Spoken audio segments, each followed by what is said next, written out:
Good morning children. Today I am going to teach you class 12th poem lesson 3rd on his blindness written by John Milton. About the poem, On His Blindness belongs to middle period of sonnets.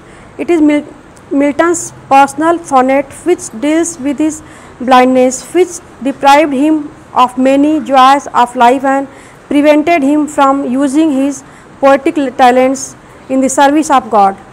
He complains to God against the injustice done to him, and in it he is almost like a rebel.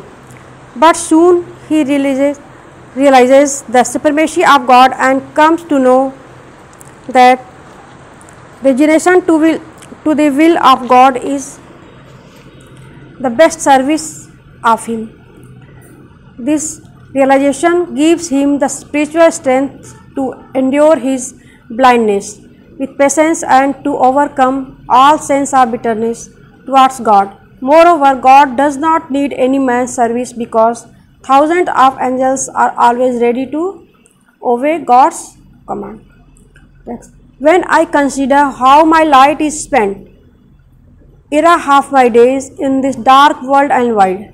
John Milton अब 40 साल की as में ही जो अंधे हो गए थे, तो वह अपनी पोएम में लिखते हैं, कविता में, कि भगवान से कहते हैं, व्हेन आई कंसिडर, जब मैं ये सोचता हूँ, how my light is spend, कैसे मेरी आँखों की रोशनी चली गई, इरा हाफ माई डेज, मेरी आधी उम्र बीतने से पहले ही मेरी आँखों की रोशनी चली गई, in this dark world and and wild, इस विस्तृत और अंधकारपूर्ण संसार में, and that one talent which is death to hide, और जो मेरे पास एक कवित्व क्षमता है, टैलेंट भगवान द्वारा दिया गया है, ईश्वर द्वारा, which is death to hide, जिसे कि मृत्यु छिपा लेगी, क्योंकि मैं कुछ कर नहीं सकता, क्योंकि मुझे मेरी आंखों की रोशनी चली गई है. लॉस्ट विथ मी यूजलेस, तो वह टैलेंट, वह प्रतिभा जो है मेरे पास, लॉस्ट विथ मी यूजलेस, बेकार पड़ी रहेगी. दाउ माई सोल मोर वेंट, यद्यपि कि मेरी आत्मा का बहुत अधिक झुकाव है. I repeat again, when I consider how my light is spend, जब मैं यह सोचता हूँ कैसे मेरी आंखों की रोशनी चली गई, ere my half my days in this dark world and wild, इस विस्तृत और अंधकारपूर्ण संसार में मेरी आधी उम्र बीतने से पहले मेरी आंखों की रोशनी चली गई, and that one talent which is death to hide, और जो मेरी प्रतिभा है, टैलेंट है मेरे पास, which is death to hide, जो कि मृत्यु मुझे उसे छिपा लेगी, लॉस्ट विथ मी, पड़ा रहेगा, विथ मी, मेरे साथ, यूजलेस, बेकार. दाउ माई सोल मोर वेंट, यद्यपि कि मेरी आत्मा का बहुत अधिक झुकाव है, मुझे कविता लिखने में बहुत इंटरेस्ट है, फिर भी क्योंकि मेरी आंखों की रोशनी चली गई है, इसलिए मैं लिख नहीं सकता, इसलिए मेरी वह कवित्व शक्ति, मेरा वह टैलेंट जो है वो बेकार चला जाएगा. To serve therewith my makers and present my true account lest he returning child. To serve therewith my maker, maker सृष्टिकर्ता, बनाने वाले, गॉड के लिए है यहाँ पे, भगवान के लिए. टू सर्व, सेवा करता, देयर विद माई मेकर, जिससे मैं अपने सृष्टिकर्ता की सेवा करता, and present my true account, और अपने कर्मों का सही सच्चा लेखा जोखा प्रस्तुत करता उनके सामने.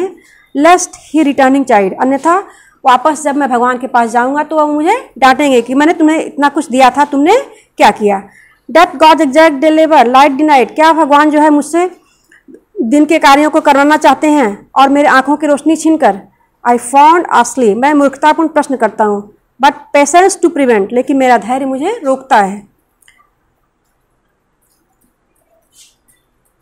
आई will repeat again, to serve therewith my maker and present my true account, और इसके द्वारा, उस टैलेंट द्वारा, कवित्व शक्ति के द्वारा मैं अपने सृष्टिकर्ता की सेवा करता, और and present my true account, और अपने कर्मों का लेखा जोखा, सच्चा लेखा जोखा प्रस्तुत करता. लेस्ट ही रिटर्निंग चाइल्ड, अन्यथा वो मुझे डांटेंगे जब मैं उनके पास वापस जाऊंगा. Doth God exact deliver light denied, light denied means कि भगवान ने, मेरे ईश्वर ने मेरे आंखों की रोशनी छीन कर लिया है, तो मुझे दिन में किए जाने वाले कार्यों को चाहते हैं मेरे द्वारा वो. आई फॉन्डली आस्क, मैं मूर्खतापूर्ण प्रश्न करता हूँ, बट पेशेंस टू प्रिवेंट, लेकिन मेरा धैर्य मुझे रोकता है.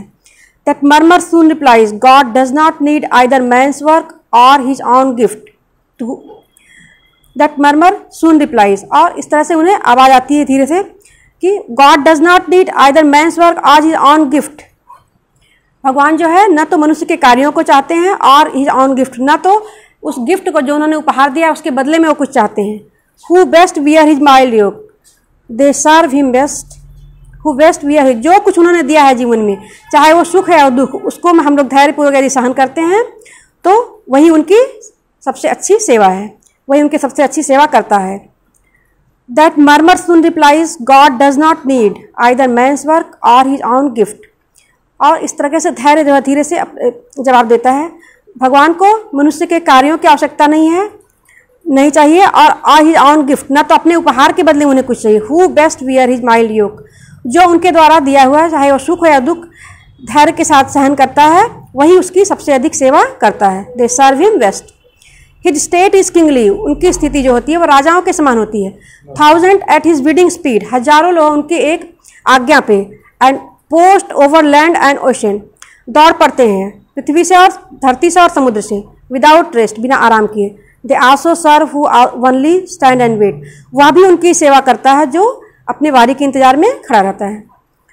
Is kingly, his state is kingly, उनकी स्थिति राजाओं के समान होती है, राजसी होती है। 1000 एट हिज बिडिंग स्पीड, जिस तरह से राजा के एक आदेश पे हजारों लोग दौड़ पड़ते हैं, उस तरह से भगवान के एक आदेश का पालन करने के लिए हजारों जो है दास दासियां उनके दौड़ पड़ते। Post over land and ocean, धरती पे और समुद्र से, विदाउट रेस्ट, बिना आराम किए। दे आल्सो सर्व, वह भी उनकी सेवा करता है। Who only stand and wait, जो उनकी अपनी बारी की प्रतीक्षा में खड़ा रहता है, इंतजार करता है। थैंक्स।